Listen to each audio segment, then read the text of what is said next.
Squid Game Season 1 Recap. What would you do for a chance to win 45.6 billion won? Squid Game Season 1 took the world by storm with its brutal games, unforgettable characters, and chilling commentary on inequality. From red light, green light, to the deadly Squid Game itself, each round pushed players to their limits morally, physically, and emotionally. With high stakes and shocking betrayals, the series revealed the darkest sides of human nature. Whether you're preparing for Season 2 or just need a refresher, here's a full breakdown of everything that happened in Season 1 from Gi-hun's first game to the final twist that changed everything.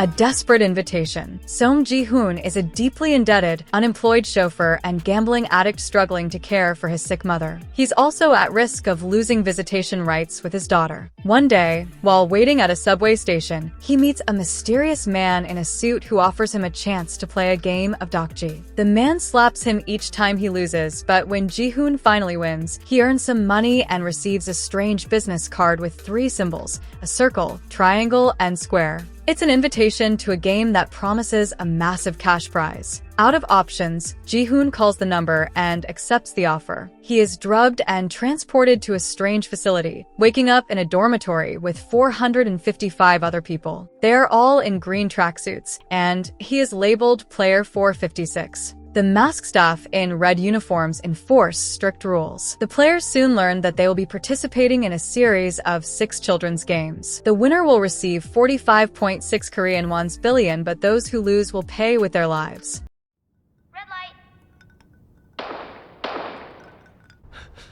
Red light, green light, a game of death. The first game, red light, green light, begins innocently enough. Players must cross a field when the giant robot doll calls green light and stop immediately when it says red light. But the true horror begins when those who move during red light are gunned down by snipers. Panic spreads, and many players try to flee, only to be mercilessly shot. Gi-hun barely survives, along with a few notable players: Cho Sung-woo, his childhood friend and disgraced investment banker; Kang Se-byuk, a North Korean defector; Ali Abdul, a kind Pakistani migrant worker; and Il-nam, an elderly man battling a brain tumor. Following the first game, players vote to end the competition. The majority choose to leave, and everyone is sent back to their miserable lives. But reality is no better. Debts, threats, and dead ends push most of them to return. The game resumes with a smaller but more determined group.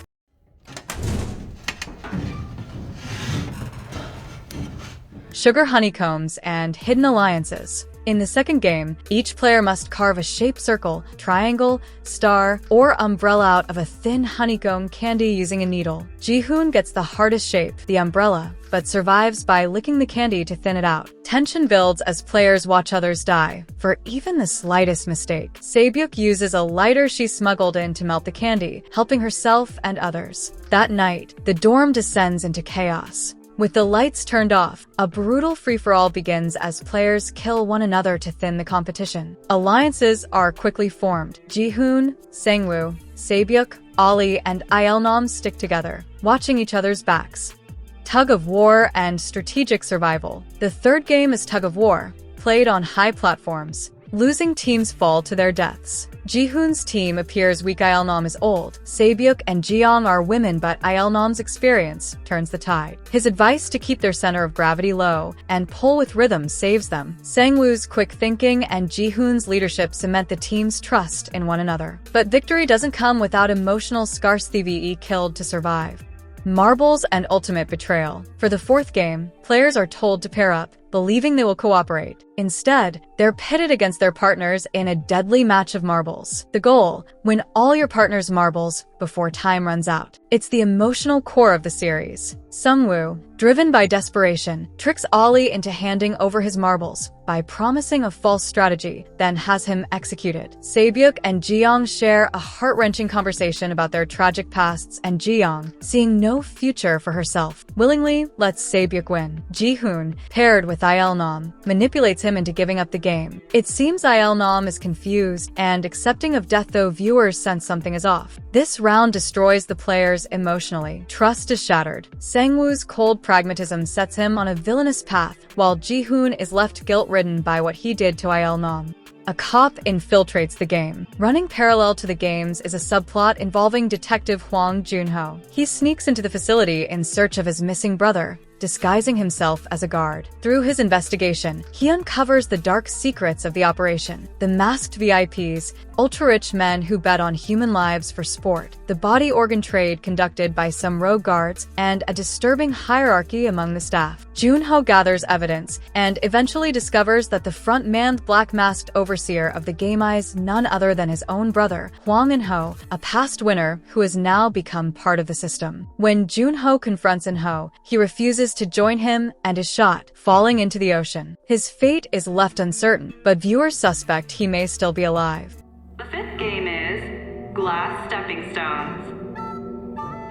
The Glass Bridge, a deadly puzzle. In the penultimate game, the remaining players face a nightmarish challenge: cross a bridge made of tempered and regular glass. One will hold their weight, the other will shatter. Players must pick numbers to determine their order. An early position almost guarantees death. As they progress, the tension escalates. Sang-woo pushes a man to his death to move forward. A skilled glassmaker tries to use light refraction to identify safe panels, but the game runners darken the room to stop him. Gi-hun, Sang-woo, and Se-byuk survive, but not without cost. A glass shard mortally wounds Se-byuk. The trio are treated to a lavish dinner, but suspicion and dread loom over them. The final game, Squid Game. That night, Gi-hun tries to get help for Se-byuk, who is now bleeding heavily. While he's gone, Sang-woo kills her, ensuring only 2 players remain. The final game is the titular Squid Game, a violent playground contest from their childhood. The match between Gi-hun and Sang-woo is brutal, physical, and emotionally charged. Gi-hun defeats Sang-woo, but refuses to kill him. He offers to end the game if Sang-woo agrees, letting them both walk away. Sang-woo, overwhelmed with guilt, chooses to stab himself in the neck. With tears in his eyes, he asks Gi-hun to care for his mother. Gi-hun becomes the winner of the 33rd Squid Game and is awarded the 45.6 billion Korean won's prize. But the victory feels hollow. His friends are dead, and his mother passes away soon after he returns home. The truth behind the games. 1 year later, Gi-hun has not touched the prize money. He lives in despair, haunted by everything he endured. Then, a strange gift appears, a card inviting him to a luxurious building. There, he finds Ho Il-nam alive and on his deathbed. The old man confesses that he co-founded the games. He and other rich elites created them to entertain themselves and to experience a sense of thrill that money couldn't buy. Il-nam reveals that he entered the game himself to feel alive again. The marbles game, in which he seemingly died, was faked. In a final act, he bets with Gi-hun whether a dying man on the street below will be helped before midnight. When someone does come to help, Gi-hun wins the bet, but Il-nam dies moments later. Now aware of the true scale of the organization, Gi-hun finally begins using the money. He places Ollie's widow and child in safe hands and takes Se-byuk's brother to live with Sang-woo's mother. But just as he's about to leave for the US to reunite with his daughter, he spots the same recruiter playing Dokji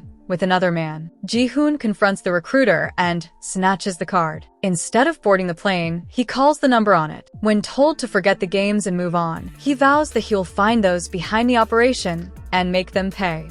Conclusion: the game is far from over. Squid Game Season 1 ends not with triumph, but with transformation. Gi-hun, once a desperate and broken man, now burns with purpose. The show dissects economic inequality and human desperation with brutal clarity. Each game reflects real-world struggles, competition, betrayal, sacrifice, and exploitation. From Sang-woo's moral collapse to Se-byuk's quiet hope, from Ollie's blind trust to Il-nam's twisted boredom, the series shows us the lengths people will go to when pushed beyond the edge. And while Gi-hun survived the games, the true battle against the system that created them has just begun. Season 2 is poised to explore Gi-hun's fight against the organization, the fate of Jun-ho, and perhaps the deeper layers of the Squid Game itself. The masks may change, but the cruelty behind them remains. And this time, Gi-hun is ready to challenge the game from the outside.